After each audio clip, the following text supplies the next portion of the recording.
Hello everyone, आज का जो टॉपिक रहेगा अपना रहेगा वो है प्लाज्मा मेम्ब्रेन। तो प्लाज्मा मेम्ब्रेन में हम देखेंगे कि जो प्लाज्मा मेम्ब्रेन है उसका कंपोजिशन क्या होता है, उसका फंक्शन क्या होता है, और इससे रिलेटेड हम सब टॉपिक भी देखेंगे। फर्स्ट है diffusion and second one is osmosis. So उसमें डिफरेंस देखेंगे, ऑस्मोसिस के टाइप देखेंगे और डिफरेंट सॉल्यूशन देखेंगे जिसमें किस टाइप का ऑस्मोसिस होगा। तो चलिए देखते हैं osmosis and diffusion.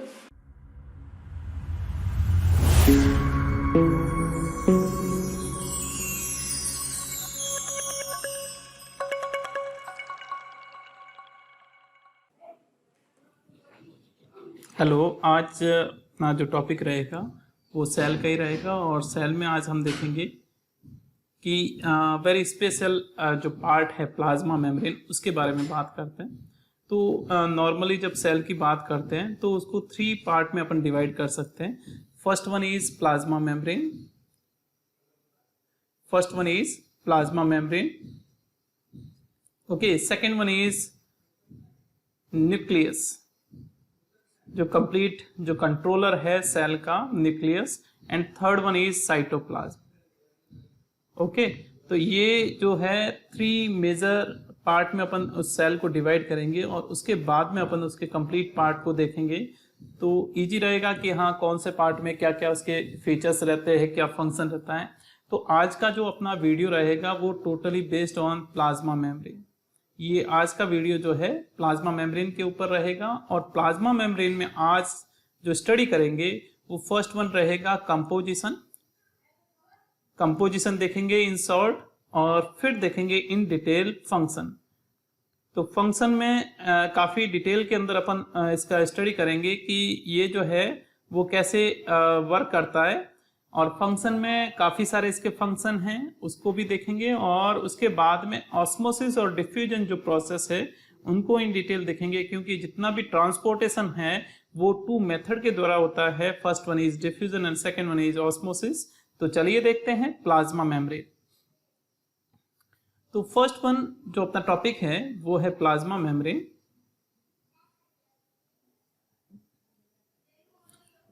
Plasma membrane और सेल मेम्ब्रेन, ओके। तो प्लाज्मा मेम्ब्रेन में जो फर्स्ट अपना टॉपिक रहेगा वो रहेगा कंपोजिशन कि इसमें कौन कौन से बायोमोलिक्यूल्स हैं जो मेजर फॉर्म में प्रेजेंट रहते हैं। तो ये आप स्ट्रक्चर देख सकते हैं। तो यहाँ पे जो लेयर है, 2 layer, first one and second one, तो ये जो दोनों लेयर है वो किसकी है? फॉस्फोलिपिड की। यहाँ फॉस्फेट पार्ट है और ये फैटी एसिड। तो अपन बोल सकते हैं कि ये क्या है? लिपिड की बायलेयर है, ओके। लिपिड की बायलेयर है। तो फर्स्ट वन जो पार्ट है वो लिपिड पार्ट है। लिपिड जो है फॉस्फोलिपिड के फॉर्म में रहता है प्लाज्मा मेम्ब्रेन में। तो बायोमोलिक्यूल के फॉर्म में अपन मेजर पार्ट देखते हैं। First one is lipid and second one आप देख सकते हैं ये बिग साइज प्रोटीन पार्ट है। ये काफी सारे प्रोटीन पार्ट है। तो ये जो है ये सारे पार्ट हैं आपके प्रोटीन के।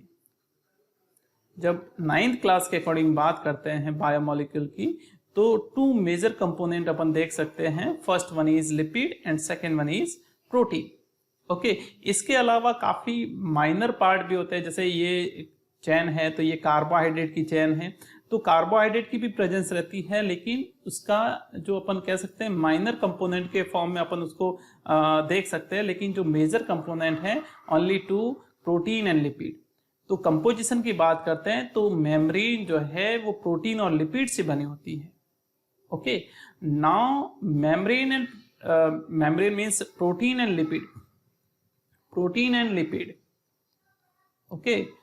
तो लिपिड जो है मेम्ब्रेन को कंप्लीटली इम्परमिएबल फॉर्म करती है और प्रोटीन जो है परमिएबिलिटी देती है। तो दोनों कलेक्टिवली इस मेम्ब्रेन को बना देते हैं सेलेक्टिवली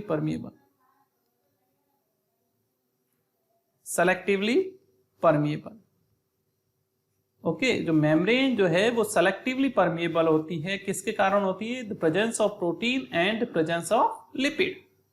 ओके तो ये था कंपोजिशन प्लाज्मा मेम्ब्रेन का। Now we will move to function part. तो अब देखते हैं फंक्शन। फंक्शन को देख लेते हैं। सो हियर इज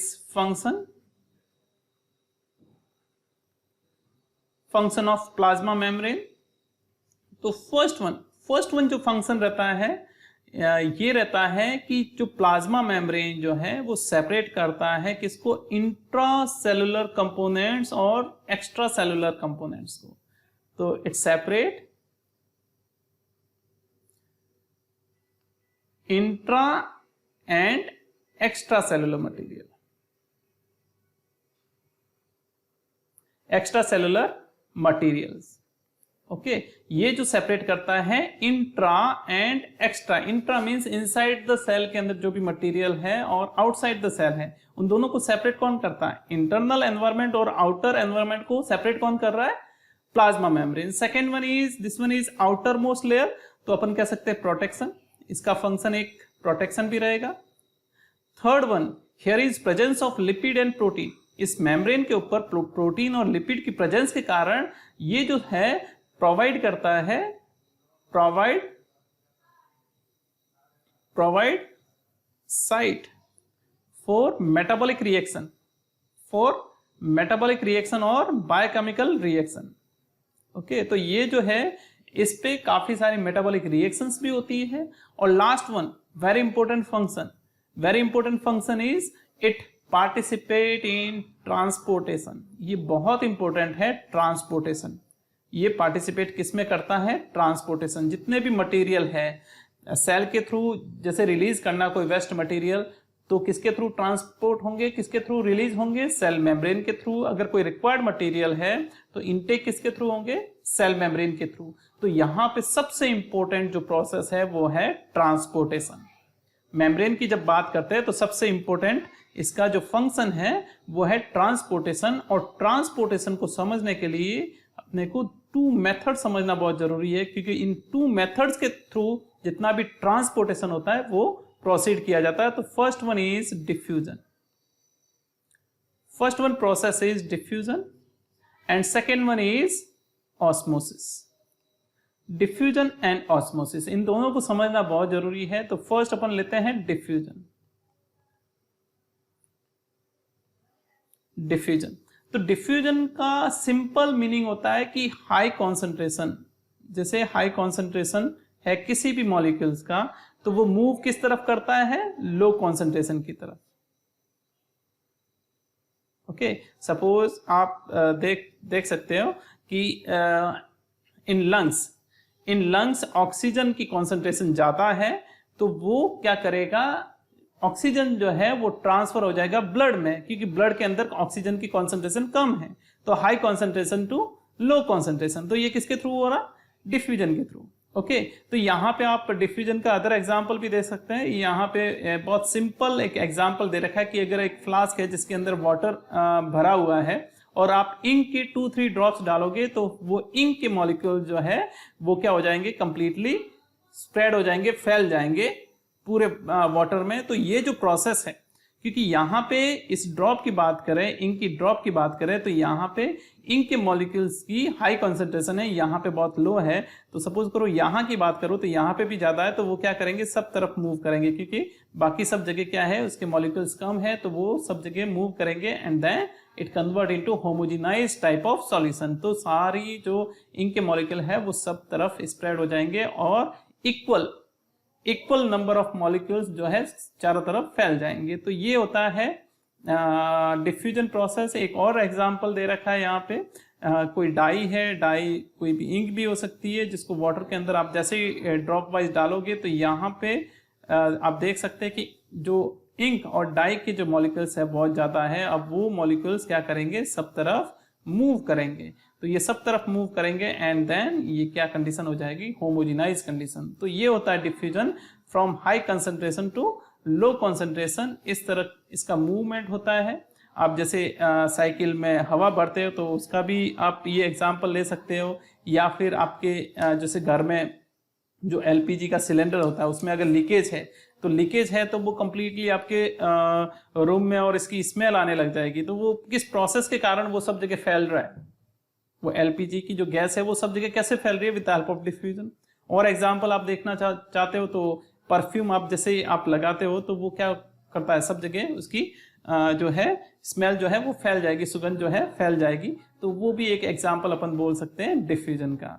ओके, तो according to in our body, तो आप ऑक्सीजन और CO2 का जो ट्रांसपोर्टेशन होता है, जब सपोज करो कि यहाँ this one particular cell, okay, ये सेल है और यहाँ इसके पास में ब्लड वेसल्स है, ये ब्लड वेसल्स है। तो ब्लड वेसल्स जैसे कैपिलरी है, तो कैपिलरी क्या करेगी, O2 जो है ट्रांसफर करेगी इनसाइड द सेल। तो वो ट्रांसफर कैसे हो रहा है, with the help of diffusion, because cell है लेस कॉन्सेंट्रेशन ऑफ O2। यहाँ पे इसके अंदर O2 की कॉन्सेंट्रेशन कम है, यहाँ पे ज्यादा है। जब बात करते हैं कॉन्सेंट्रेशन की, तो यहाँ पे आप देख सकते हो कि यहाँ पे O2 जो है वो हाई कॉन्सेंट्रेशन है, यहाँ पे O2 की कॉन्सेंट्रेशन जो है वेरी लेस है। तो इसमें डिफ्यूजन में होता क्या है, from high concentration to low concentration. जो बॉडी की बात करते हैं तो सेल और कैपिलरी के बीच में एक्सचेंज ऑफ गैसेज होता है। तो O2 जो है कैपिलरी से किस में आ जाएगा, सेल के अंदर आ जाएगा। और सेल के अंदर CO2 को कंसंट्रेशन ज्यादा है,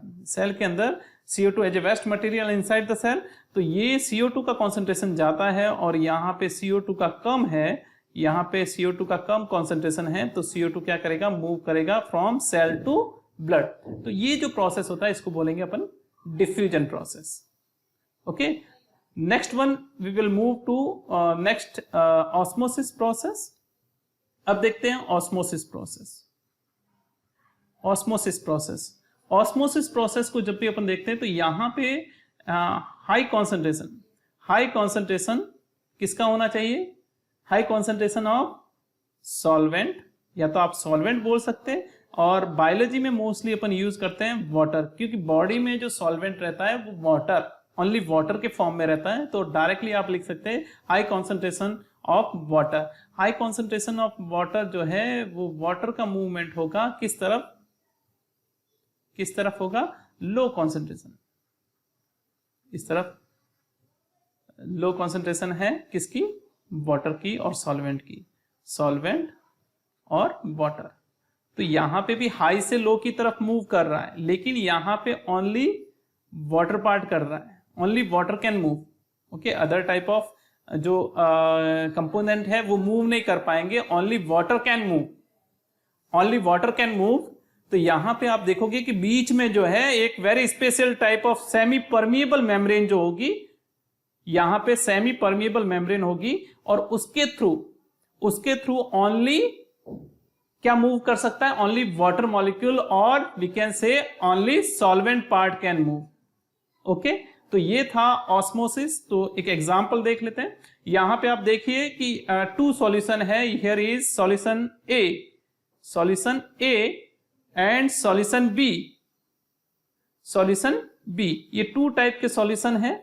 यहां पे सॉल्यूशन ए में सपोज करो शुगर का जो कॉन्सेंट्रेशन है वो 5% है, यहां पे शुगर जो है 5% है, और यहां पे जो है शुगर जो है वो 20% है, 20% शुगर। ओके, तो यहां पे दोनों में जो वाटर का कॉन्सेंट्रेशन है वो डिफरेंट हो जाएगा। यहां पे शुगर का जो कॉन्सेंट्रेशन लेस है, तो यहां पे वाटर क्या हो जाएगा, वाटर का कॉन्सेंट्रेशन यहां पे हाई है, और इस तरफ अगर शुगर 20% है तो यहां पे वाटर का कॉन्सेंट्रेशन क्या हो जाएगा, कम हो जाएगा। क्यों, क्योंकि दोनों का इक्वल वॉल्यूम अपन ने लिया है। अब बीच में ये जो मेम्ब्रेन है इसको अपन बोलेंगे सेमी परमिएबल मेम्ब्रेन। जो बीच में मेम्ब्रेन है ये कौन सी है, सेमी परमिएबल मेम्ब्रेन। बीच में है सेमी परमिएबल और सेलेक्टिवली परमिएबल मेम्ब्रेन। ओके, सो बीच में है सेलेक्टिवली परमिएबल मेम्ब्रेन। तो अब जो है यहां पे वाटर का कॉन्सेंट्रेशन ज्यादा है, इस तरफ कम है, तो ड्यू टू ऑस्मोसिस यहां पे जो प्रोसेस होगा ये होगा ऑस्मोसिस। यहां पे ऑस्मोसिस होगा, और ऑस्मोसिस के थ्रू क्या होगा कि जो वाटर लेवल है वो चेंज हो जाएगा। यहां पे वाटर लेवल कम हो जाएगा और यहां पे वाटर लेवल बढ़ जाएगा। उसका मेन रीजन ये है कि वाटर के मॉलिक्यूल ओनली कैन पास, तो वाटर के मॉलिक्यूल इस तरफ मूव करेंगे तो यहाँ पे वाटर का लेवल जो है वो बढ़ जाएगा और इसमें कम हो जाएगा। तो ये जो प्रोसेस है, यहाँ पे सेमी परमीबल और सेलेक्टिवली परमीबल मेम्ब्रेन प्रेजेंट है, only water can move from high concentration से लो कॉन्सेंट्रेशन, तो इस कॉन्सेप्ट को बोलेंगे, क्या बोलेंगे, osmosis. So this one we can say osmosis. Okay, तो ये है आपका ऑस्मोसिस। और now we will see the types of osmosis. Now we have to understand types of osmosis. Okay, types of osmosis. Okay, types of osmosis. और types of osmosis में अपन देखेंगे two types of osmosis. First one is endo osmosis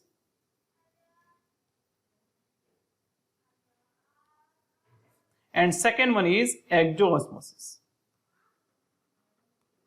okay, endosmosis and exosmosis, ये बात करते हैं अपन biology में। तो बायोलॉजी में आपको इन रेस्पेक्ट, सेल के रेस्पेक्ट में आपको ये सारा एक्सप्लेन करना रहेगा। तो सेल के रेस्पेक्ट में अपन देखेंगे कि क्या होता है एंडोऑस्मोसिस, और सेकेंड वन में देखेंगे क्या होता है एक्सोऑस्मोसिस। तो दोनों को अपन देखते हैं कि क्या डिफरेंस होता है। सपोज करो हियर इज, ये टू वेसल्स है, दोनों में क्या है, वाटर है। ओके, दोनों में वाटर है और inside the water here is cell. ये आपकी टू सेल है, ये टू सेल है, और ये जो सेल है वो किसके अंदर है, एक सॉल्यूशन है, वाटर सॉल्यूशन। ओके, ये वाटर सॉल्यूशन है, ये वाटर सॉल्यूशन है। अब फर्स्ट वन कंडीशन, इसमें हम देखते हैं कि फर्स्ट वन कंडीशन में जो कॉन्सेंट्रेशन ऑफ वाटर है, वाटर का कॉन्सेंट्रेशन इनसाइड द सेल वो क्या है, कम है। Outside the cell here is water concentration क्या है, हाई है, ज्यादा है।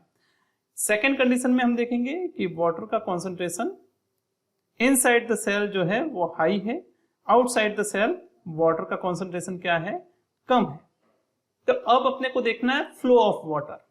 तो फ्लो ऑफ वाटर को देखने के लिए हम देखते हैं कि यहाँ पे वाटर का कॉन्सेंट्रेशन कम है, बाहर ज्यादा है, तो फ्लो ऑफ वाटर क्या होगा, बाहर से क्या होगा, वाटर मॉलिक्यूल जो है वो एंटर करेंगे, तो फ्लो ऑफ वाटर इनसाइड होगा।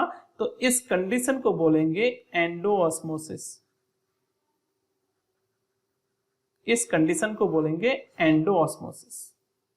सेकेंड इन रेस्पेक्ट किसके, सेल के रेस्पेक्ट में, तो हियर इज वाटर का कॉन्सेंट्रेशन सेल के अंदर ज्यादा है, बाहर कम है, तो यहां मूवमेंट कैसा होगा वाटर का, सेल से बाहर की तरफ। ओके, तो यहां पे सेल से बाहर की तरफ वाटर मॉलिक्यूल मूव कर रहे हैं, तो इसको बोलेंगे अपन एक्सोऑस्मोसिस, इसको बोलेंगे एक्सोऑस्मोसिस। तो सेल के रेस्पेक्ट में हम देख सकते हैं कि थ्री टाइप ऑफ सॉल्यूशन देखने को मिल सकते हैं। अगर सेल के अंदर वाटर मॉलिक्यूल एंटर कर रहे हैं अगर किसी सॉल्यूशन में, तो इस सॉल्यूशन को क्या बोलेंगे, हाइपो। अगर सेल से वाटर मॉलिक्यूल बाहर आ रहे हैं, सॉल्यूशन में जा रहे हैं, मींस वाटर का जो कॉन्सेंट्रेशन है सॉल्यूशन में सेल से कम है, तो इसको बोलेंगे अपन हाइपरटोनिक। और अगर सेल के इक्वल है तो उसको बोलेंगे आइसोटोनिक। तो चलिए देखते हैं three different type of solution in respect of cell. Okay, cell के रेस्पेक्ट में थ्री टाइप ऑफ सॉल्यूशन को स्टडी करते हैं। तो ये देख लेते हैं। तो first one here is hypotonic. First one जो सॉल्यूशन है वो हाइपोटोनिक, सेकेंड जो है वो हाइपरटोनिक, और थर्ड जो है वो है आइसोटोनिक। थ्री कंटेनर ले लेते हैं जिससे काफी क्लियर हो जाएगा वन एग्जांपल के थ्रू। तो ये थ्री कंटेनर ले लिए। ओके, ये थ्री कंटेनर। अब थ्री कंटेनर में अपन सेल को भी रख लेते हैं। ये three same type of cell है, same type of cell. Okay, और इसके अंदर अपन रख लेते हैं सॉल्यूशन। ये आपका है सॉल्यूशन, ये सॉल्यूशन। ओके, तो 3 डिफरेंट वेसल्स हैं, कंटेनर है, और इन 3 different type of solution. Cell जो है वो सेम टाइप है। ओके, अब first one is hypo condition. तो इसमें देख लेते हैं कि यहां पे वाटर का कॉन्सेंट्रेशन इनसाइड द सेल, तो यहां पे इनसाइड द सेल, यहां पे सेल का वाटर का कॉन्सेंट्रेशन क्या है, कम है, और आउटसाइड द सेल वाटर का कॉन्सेंट्रेशन क्या है, ज्यादा है। ओके, यहां सेकेंड हाइपर कंडीशन, यहां पे वाटर का कॉन्सेंट्रेशन सेल से कम है, और यहां पे वाटर का कॉन्सेंट्रेशन सेल के अंदर क्या है, हाई है। और थर्ड वन कंडीशन में यहां पे वाटर का कॉन्सेंट्रेशन सेल के इक्वल है, यहां पे भी सॉल्यूशन के इक्वल है। ओके, तो 3 टाइप ऑफ कंडीशन, ये 3 कंडीशन है जिसको अपन देखते हैं। तो अब आप देखिए, अब फर्स्ट वन, वाटर का कॉन्सेंट्रेशन सेल के अंदर ज्यादा है, सेल के बाहर कम है, तो वाटर का मूवमेंट कैसे होगा, from cell to outside the cell. तो ये सेल से क्या करेगा, वाटर के मॉलिक्यूल बाहर आएंगे। Okay, second one, in hyper condition, यहां पे सेल के अंदर वाटर का कॉन्सेंट्रेशन, सॉरी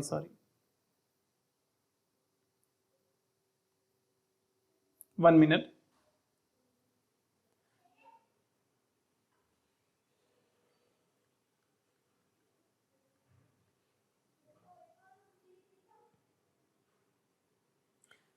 ओके, तो यहां पे वाटर का कॉन्सेंट्रेशन सेल के अंदर कम है, बाहर ज्यादा है, तो वाटर जो मूव करेगा वो high concentration to low concentration, तो वो क्या करेगा, वाटर अंदर की तरफ मूव करेगा, वाटर जो है वो अंदर की तरफ मूव करेगा। यहां वाटर की कॉन्सेंट्रेशन सेल के अंदर ज्यादा है, बाहर कम है, तो वाटर बाहर की तरफ मूव करेगा। और यहां पे दोनों इक्वल है, तो अंदर भी मूव करेगा और अंदर से बाहर भी जाएगा। ओके, तो दोनों तरफ के इसमें मूवमेंट होंगे। ओके, तो ये 3 कंडीशन है, 3 टाइप ऑफ सॉल्यूशन है। Okay, first one is, first जो है वो hypotonic solution, second one is hypertonic solution, and third one is isotonic solution. First one hypotonic में वाटर का कॉन्सेंट्रेशन सेल के अंदर कम होता है, बाहर ज्यादा होता है। हाइपरटोनिक में सेल के अंदर ज्यादा होता है, बाहर कम होता है। और आइसोटोनिक में दोनों इक्वल टाइप से वाटर का कॉन्सेंट्रेशन रहता है। तो फर्स्ट वन हाइपोटोनिक में अपन देखते हैं तो क्या क्या चेंजेस अपन देख सकते हैं, तो ये देख लेते हैं। तो फर्स्ट वन रहेगा कि यहाँ पे किस टाइप का ऑस्मोसिस हो रहा है, तो यहाँ पे हो रहा है एंडोऑस्मोसिस, एंडोऑस्मोसिस। सेकेंड वन अपन देखते हैं कि वॉल्यूम ऑफ सेल, जो वॉल्यूम है किसका, सेल का, वो कैसा हो रहा है, इंक्रीज हो रहा है, तो यहां पे इंक्रीज हो रहा है। ओके, वॉल्यूम ऑफ सेल क्या हो रहा है, बढ़ रहा है। थर्ड वन कंडीशन जो है, सेल कैसी हो जाएगी, अगर वाटर ज्यादा एंटर करेगा इनसाइड द सेल तो वो क्या हो जाएगी, स्वेल अप हो जाएगी, फूल जाएगी। एंड फोर्थ वन कंडीशन, अगर सेल किस टाइप की है, अगर एनिमल सेल अपन ले रहे हैं, तो एनिमल सेल अगर ले रहे हैं तो आफ्टर अ पर्टिकुलर टाइम क्या हो जाएगी, बर्स्ट हो जाएगी। Okay, second one hypertonic condition, तो हाइपरटोनिक कंडीशन में यहां पे ऑस्मोसिस जो है वो किस टाइप का हो रहा है, एक्जोऑस्मोसिस हो रहा है। Second one volume of cell क्या हो रहा है, डिक्रीज हो रहा है, श्रिंकेज हो रहा है, तो यहां पे वॉल्यूम कम हो जाएगा और यहां पे सेल के साथ में किस टाइप की एक्टिविटी हो रही है, श्रिंकेज। एंड लास्ट वन यहां पे अगर अपन लेते हैं प्लांट सेल, तो वेरी स्पेशल प्रोसेस होगा जिसको बोलेंगे प्लाज्मोलाइसिस। प्लाज्मोलाइसिस को डिटेल में देखेंगे नेक्स्ट वन वीडियो में, क्या है plasmolysis. And last one isotonic solution. Isotonic solution में क्या होगा, इसमें कोई नेट जो है वो फ्लो नहीं होगा from outside to inside, inside to outside, water molecule जो मूव करेंगे, लेकिन इसमें ओवरऑल अगर देखें तो शेप में भी कोई चेंज नहीं आएगा और वाटर का नेट फ्लो जो है वो भी क्या होगा, 0। तो यहां पे हो जाएगा no net movement of water, और second one is size and volume, वो क्या रहेगा, रिमेन सेम रहेगा। इसमें साइज थोड़ी श्रिंकेज हो जाएगी तो छोटी हो जाएगी, यहाँ पे स्वेलअप हो जाएगा तो बिग साइज हो जाएगी। तो ये 3 टाइप ऑफ सॉल्यूशन है, इसको समझना इजी है। और ये 3 टाइप ऑफ सॉल्यूशन है वो किसके रेस्पेक्ट में अपन बात कर रहे हैं, सेल के रेस्पेक्ट में। ओके, डायग्राम से देख सकते हैं कि ये 3 बीकर लिए हैं। बीकर में वन जो है किस कंडीशन में, हाइपोटोनिक कंडीशन में। तो हाइपोटोनिक में क्या होगा, वाटर मॉलिक्यूल एंटर करेंगे तो स्वेल अप हो जाएगी, तो यहाँ पे सेल जो है स्वेल्स हो गई। और second one is hypertonic condition, तो श्रिंकेज हो जाएगा, वाटर मॉलिक्यूल सारे क्या हो गए, रिलीज होंगे, मैक्सिमम जो है वो रिलीज होंगे, तो नेट वाटर लॉस होगा जिसके कारण सेल जो है श्रिंक हो जाएगी। और आइसोटोनिक में गेन और लॉस दोनों सेम रहेंगे, no net flow of water, तो यहाँ पे आइसोटोनिक कंडीशन हो जाएगी। तो ये थे 3 टाइप ऑफ सॉल्यूशन किसके रेस्पेक्ट में, सेल के रेस्पेक्ट में। और यहाँ पे 3 टाइप ऑफ सॉल्यूशन के थ्रू अपन ने समझा endosmosis and exosmosis और ऑस्मोसिस प्रोसेस। तो I hope you all are understand what is the meaning of osmosis and diffusion. अगर वीडियो अच्छा लगा हो तो शेयर एंड सब्सक्राइब करना ना भूलें। Thank you, have a nice day, bye bye.